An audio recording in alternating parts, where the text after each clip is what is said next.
There's no denying that garages can be quite chilly places in the house.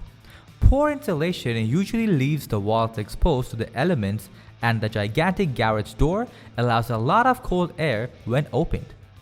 This can lead to very painful experiences for those who work in their garages in winter, and even basic gloves often don't help. When working with cold hands, even wearing gloves can be problematic at times, and trying to lug around a heavy winter jacket is never a pleasant experience. Trust me, I know from experience. Not to bother yet, there is an easy solution referred to as a garage heater.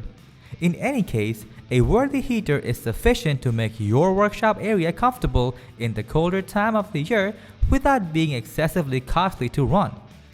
The issue, however, is that you will discover two sorts of garage heaters: propane and kerosene. So which one is better, propane or kerosene?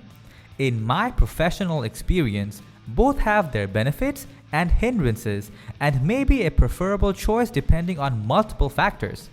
As a result, we will discuss each type's upsides and downsides, the principal dissimilarities between them both, and why you ought to choose one rather than the other. Enjoy!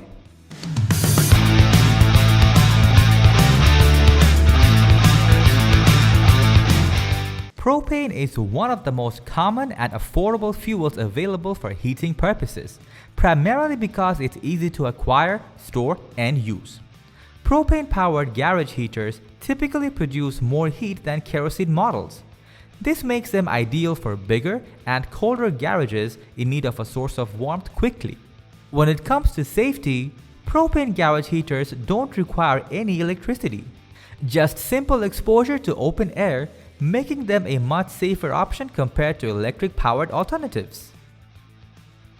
Kerosene is another highly accessible fuel option used for heater systems in many places around the world. Kerosene-powered garage heaters are cheaper on average, but generally won't generate as much heat as their propane counterparts.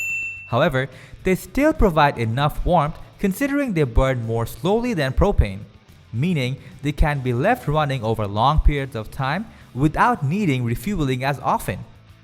It should also be noted that some states require special licenses or permits that allow you to use certain types of fuel, including kerosene in some cases.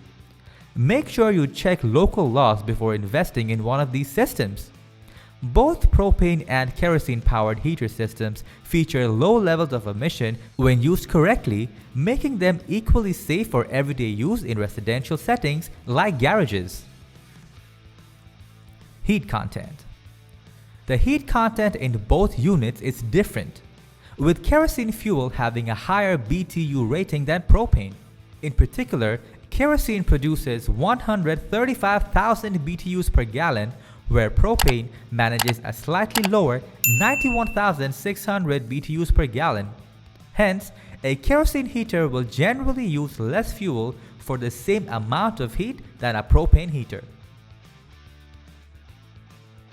Propane is available in basically every region.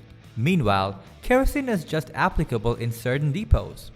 Depending on your locality, this won't be an issue for you, or it might be.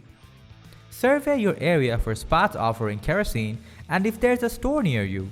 Otherwise, a propane heater may be your lone option.